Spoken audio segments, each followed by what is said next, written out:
हम सब जानते हैं कि जब पूरी दुनिया कोरोना जैसी महामारी से पस्त थी, तब भारत प्रधानमंत्री मोदी जी के नेतृत्व में अपनी राष्ट्रीय शिक्षा नीति पर मंथन कर रहा था और उस दौरान 2020 में हमने राष्ट्रीय शिक्षा नीति पूरे देश में लागू की। राष्ट्रीय शिक्षा नीति केवल सैद्धांतिक न होकर के व्यवहारिक और तकनीकी ज्ञान से ओतप्रोत करने में कैसे हमारे शिक्षण संस्थाएं ओतप्रोत हो सकती हैं और एक छात्र के सर्वांगीण विकास का मार्ग प्रशस्त कर सकती है, उसका एक दिग्दर्शन है। व्यवस्थित रूप से राष्ट्रीय शिक्षा नीति को लागू करने के जो अभियान प्रदेश भर में और पूरे देश भर में प्रारंभ हुए हैं, वह भारत को उसकी पुरातन पहचान शिक्षा क्षेत्र में भारत को जगत गुरु के रूप में स्थापित करना, उसे दिलाने में सफल होगा। इसमें किंचित भी संदेह किसी को नहीं होना चाहिए।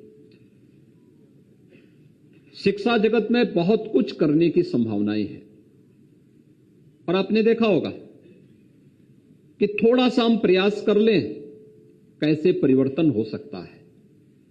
बेसिक और माध्यमिक शिक्षा के क्षेत्र में विगत 5 वर्ष के अंदर किए गए प्रयासों का परिणाम आज हम सबके सामने है। विद्यालय में पठन पाठन का माहौल पैदा किया गया, शिक्षकों की भर्ती की प्रक्रिया को आगे बढ़ाया गया। जहां पर भर्ती में थोड़ी देरी है, वहां पर रिटायर्ड शिक्षकों की सेवाओं को लिया गया और जहां पर रिटायर्ड शिक्षक कार्य करने के इच्छुक नहीं थे, वहां विद्यालयों को इस बात की परमिशन दी गई कि कम से कम साइंस, मैथ्स और इंग्लिश के शिक्षकों को वे मानदेय पर अपने स्तर पर रखें और जब नई नियुक्ति हो जाएगी तो फिर नई नियुक्ति के साथ ही उनकी उसी समय सेवाएं इनकी समाप्त होंगी और नए लोगों को आप उसमें अवसर देंगे। परिणाम था 2017 के बाद से हमने नियुक्ति की प्रक्रिया भी प्रारंभ की और 2018 में जब माध्यमिक शिक्षा परिषद की परीक्षाएं संपन्न हुई तो प्रदेश में 56 लाख जो बच्चे माध्यमिक शिक्षा परिषद की परीक्षाओं में बैठे थे, नकल विहीन परीक्षा कैसे होनी चाहिए, शांतिपूर्ण तरीके से बिना किसी विवाद के वह परीक्षाएं संपन्न हुई थी। समय पे परीक्षा हुई, 1 महीने के अंदर रिजल्ट भी आया और पहले से दुगना परिणाम प्रदेश के अंदर आया था कि प्रदेश के अंदर पठन पाठन का एक माहौल प्रदेश के अंदर वह देखने को मिला।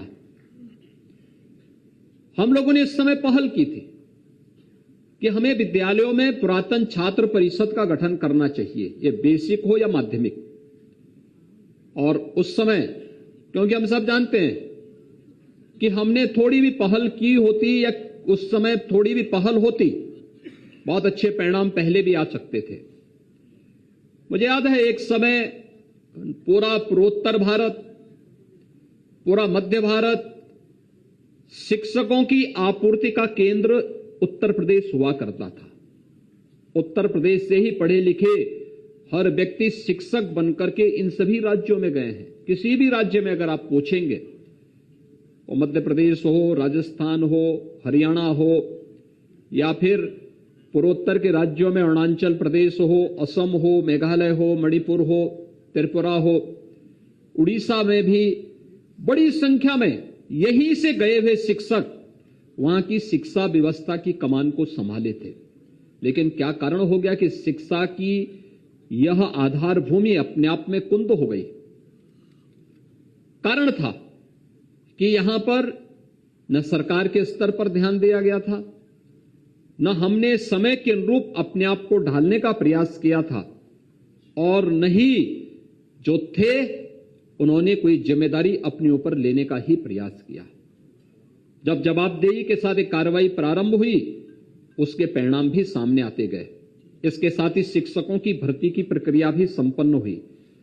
अकेले बेसिक शिक्षा परिषद में 1,26,000 से अधिक शिक्षकों की पारदर्शी भर्ती की प्रक्रिया हम लोगों ने संपन्न की, तो माध्यमिक शिक्षा में 40,000 से अधिक शिक्षकों के जो पद खाली पड़े हुए थे उस भर्ती की प्रक्रिया को भी इस दौरान संपन्न किया गया। और आपने देखा होगा कि भर्ती की प्रक्रिया पूरी पारदर्शी तरीके से संपन्न हुआ।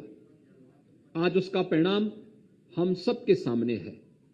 अधिकतर बेसिक शिक्षा परिषद के विद्यालय हो या माध्यमिक शिक्षा परिषद के विद्यालय, पठन पाठन का एक माहौल बना। जुलाई 2017 में हम लोगों ने स्कूल चलो अभियान प्रारंभ किया था। स्कूल चलो अभियान के परिणाम सामने आए। विगत 5 वर्ष में, पिछले 2.5 वर्ष भले ही कोरोना जैसी महामारी के बीच में हम जूझते हुए हमने व्यतीत किए, दुनिया कोरोना के सामने पस्त हुई और जो क्षेत्र सर्वाधिक प्रभावित हुए थे उसमें शिक्षा भी एक थी। महीनों महीनों तक स्कूल कॉलेजेस बंद रहे। जब एक एक व्यक्ति के जीवन को बचाने का प्रश्न था, उसका ध्यान दिया गया, लेकिन उस समय तकनीक का उपयोग करने का एक प्रयास हुआ। तमाम उस प्रकार के पोर्टल विकसित किए गए, ऑनलाइन एजुकेशन की व्यवस्था दी गई, दूरदर्शन ने तमाम चैनल प्रारंभ किए।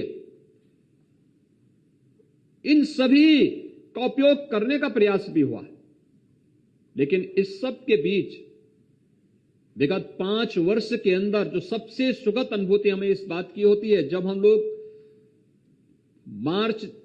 जुलाई 2017 में जब 16 के मैं आंकड़े देख रहा था, तो प्रदेश में माध्यमिक बेसिक शिक्षा परिषद में 1,34,00,000 बच्चे उस समय इन सभी स्कूलों में अध्ययन करते थे। और जब मैं आज के आंकड़े देखता हूं तो ये संख्या 1,34,00,000 से बढ़कर के आज 1,92,00,000 हो चुकी है। यानी स्कूल चलो अभियान अपनी सार्थकता को प्राप्त कर रहा है।